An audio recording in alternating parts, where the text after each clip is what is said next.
The insanely rapid advancement of AI really does make all of this kind of feel just like a waste of time, doesn't it? Talking to people, going online, going to work, and for a number of reasons. But with this new Google VO3 development, like in terms of the digital media that we consume and the trustworthiness of it, we're basically going to revert back to like the pre 1800s era where like before they invented cameras. Like how long before the majority of movies that we see are just AI generated, or all the videos that you see online are just prompts and scenarios that people typed in with the intention of going viral or being monetized or influencing public opinions.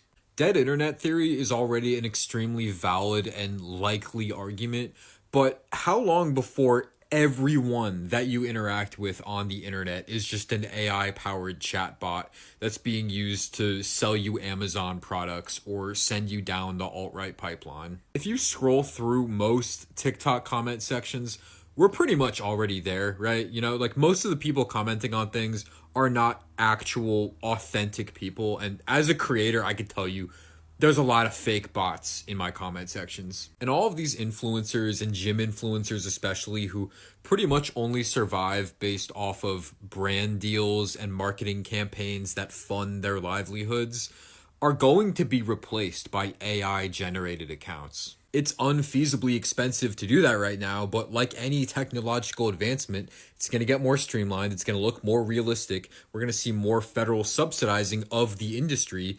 And pretty soon, when it becomes cost effective enough, it'll become the preferred method for companies to display their products. Even what I do, like I'll jump on here and I'll give my political opinions, but what happens when the RNC or the DNC decide to start pumping resources into creating fake online personas that they can use to influence mainstream political discourse in this country? Like they already fund creators to a certain extent, but now they can make them more relatable, more attractive, more likable to different demographics. Like right now, the best they can do is freaks like Ben Shapiro.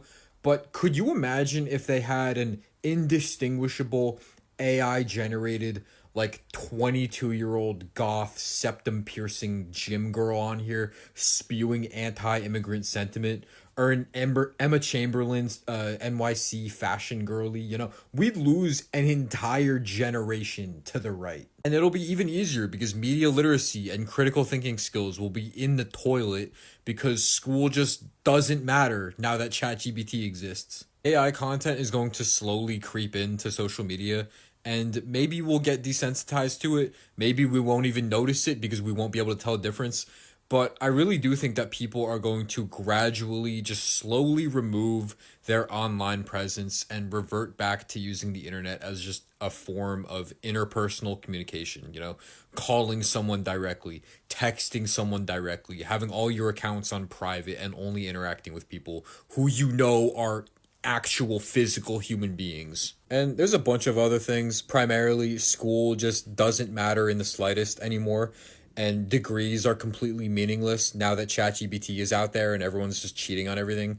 Because, like, unless you go back to strictly pencil and paper assignments and, remove homework from the equation entirely, I guess, everyone's just going to cheat on everything. The next couple generations are going to become complete morons, and no one's going to have any critical thinking skills. And that's true of any country that has access to AI, because if it's out there, people are going to use it, right? So, other stuff like people are just going to have AI therapists, and men are going to have AI girlfriends, just fake personas so that they can feel like they have some attachment to, right? They're gonna have like those AI sex slave robots that we've already seen people advertising. Unemployment's just gonna skyrocket to unprecedented levels because everyone's job is gonna get replaced. And every single piece of media that you see online that's new after like 2025 just might not be real, like at all. Like the more that you think about it, the more that you unravel this thread, the more that everything in society that we should care about just gets completely eviscerated. Think about elections going forward. If you thought election interference was a problem before, just fucking wait. It's over. I really don't see how we move forward from this. One of the clearest signs that we are screwed as a society, in my opinion, is the way that people jump to defend AI. Like, you'll come on here and be like, hey guys, I think that we should be able to write 1-paragraph emails instead of asking AI to do it for us. Then you open up the comments and there will be people defending ChatGPT for their lives. They'll be like, I use ChatGPT for this because why would I waste my time, blah, blah, blah. What else could you possibly be so busy doing that you can't type up a fucking email? Because I know a lot of you are not that important. Like, what you guys are acting like you're, I was gonna say the president of the United States, but I'm not even sure he's that booked and busy either. Y'all are acting like y'all are Bridget Mendler minus the brains because she wouldn't use AI for this shit. Though, I don't know, anybody that's interested in space, I feel like there's always a link to being an AI stan, so I'm probably wrong on that, but I already thought we were screwed whenever people started using it to write simple paragraphs in the first place.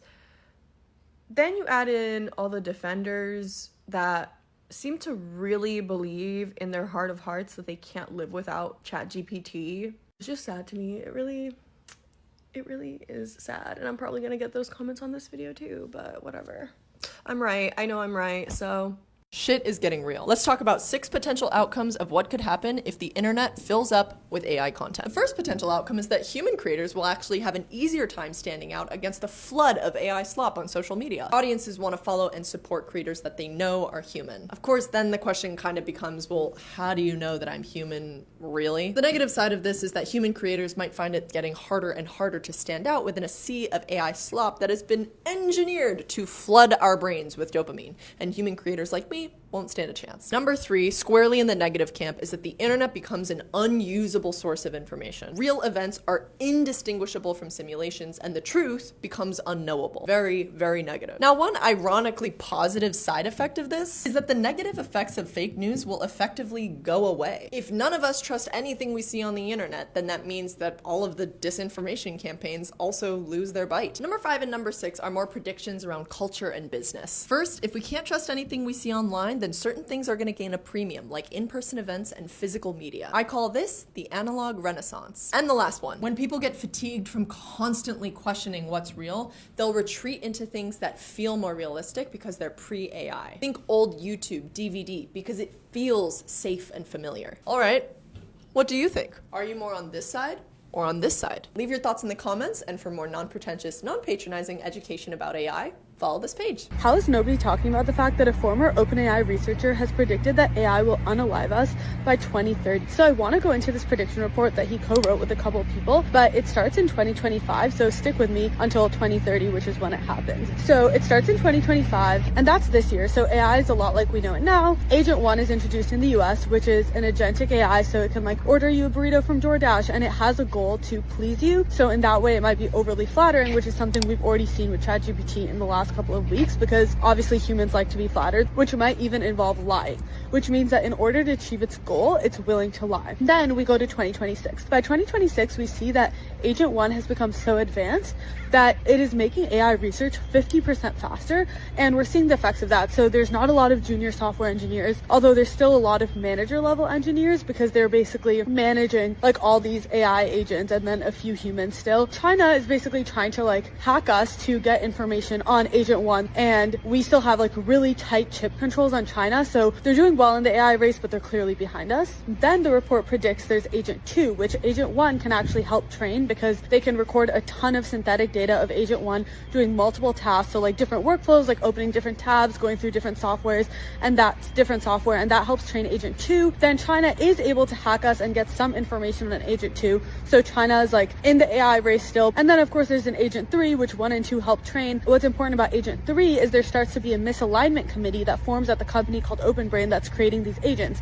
And the misalignment committee is basically talking about if the interests of the agents are misaligned with humans. Is the goal of the agents to be honest? Some people internally start saying, well, it might even lie and fabricate additional lies in order to reach its goals. And we might not even necessarily be able to tell when it's lying depending on how advanced this gets, right? So there's some debate about that, but Agent 3 is still released to the public, like the Agent 3 mini version, although the actual Agent 3 is kept internally. And the Agent 3 mini version is like obviously cheaper, and at this point coding is fully automated, and it's 2027. This is when the public decides that we've reached AGI. This is where things get spicy because 10% of Americans start to consider an AI a close friend, especially young people. And the US government figures out that there's a Chinese spy that found some information on Agent 3. So they basically decide to consolidate all the AI companies in the United States. So the one that created Agent 3 was like the leading one called OpenBrain, but they consolidate the ones below it too. So then China has 10% of the AI market and the US has 70% of the AI market in 2027. So at this time in 2027, it turns out there were internal conversations at OpenBrain that basically say that this Agent 3 is misaligned with human interests, and that gets leaked to the New York Times, but no one's completely clear on what that misalignment is yet. That's when you reach a fork in the road where there's two decisions that OpenBrain and the US government together can make. They can either continue down this path of really rapid AI expansion, or they can pause it. And in the next video, I'm going to talk about what would happen in each of those scenarios. The most likely scenario is that they keep going down this path, and that's when, like 3 years from then, the AI basically unalives us all. But then there's like a more positive scenario. In that scenario, AI does not unalive us all. I'm starting to think we don't realize like how fucking bad AI is for everything. And this is coming from someone who like religiously used AI for a lot of things. Everybody knows that AI is terrible for creatives. It's essentially splicing artwork up. It's taking the good parts and the bad parts and the weird parts of things that humans create and making a really shitty version of that thing and then spitting it out for you. It's completely devaluing the hard work that poets, editors, writers, painters, sculptors do. Everybody say hi to Mello. Goodbye, Mello. So it's bad for creatives.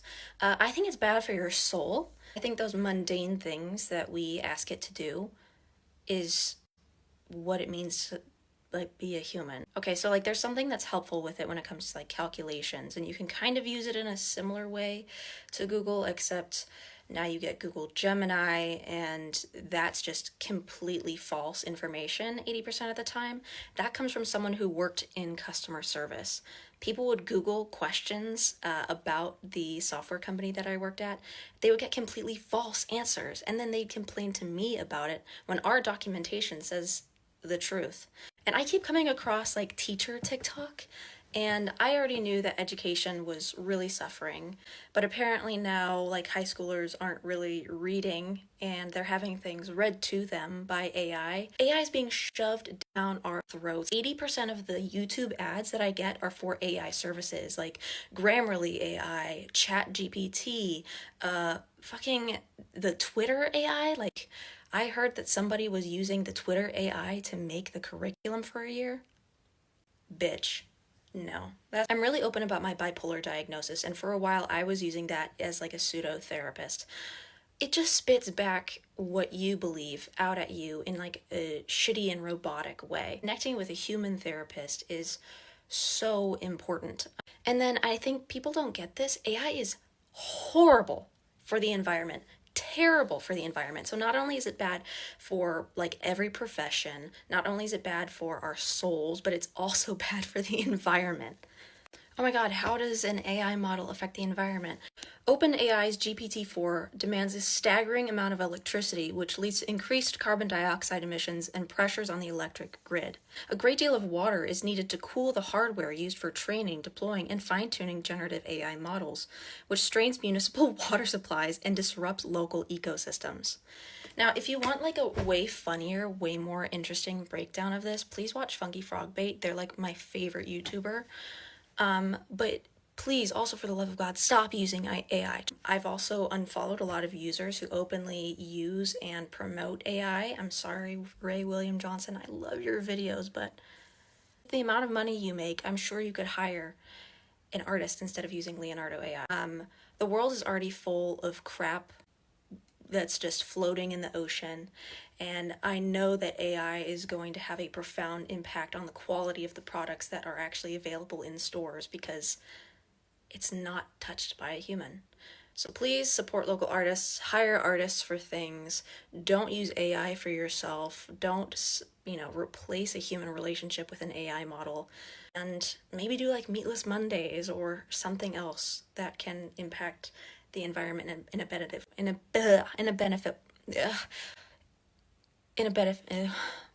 a beneficial sort of way. Okay, from your local creative. If I'm truly an influencer, please let me influence you to stop using AI. I am on such an AI hater kick right now. The thing I'm really losing my mind about is how many people are like fully doing all their schoolwork, writing their papers, getting their degrees using AI. Like we're so doomed. I think that's so fucked up.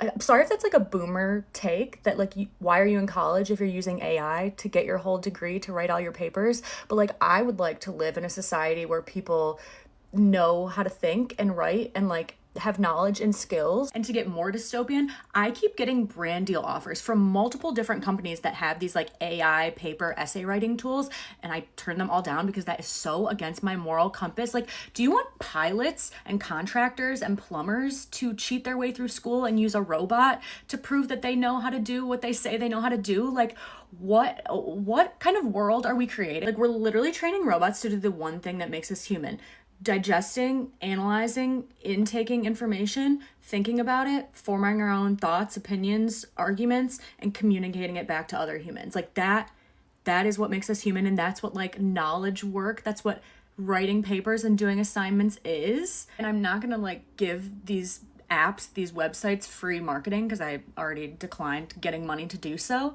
but I always look into them and they always have like the same framing. They're like creative works, creative essays in seconds, scholarly papers in your tone of voice.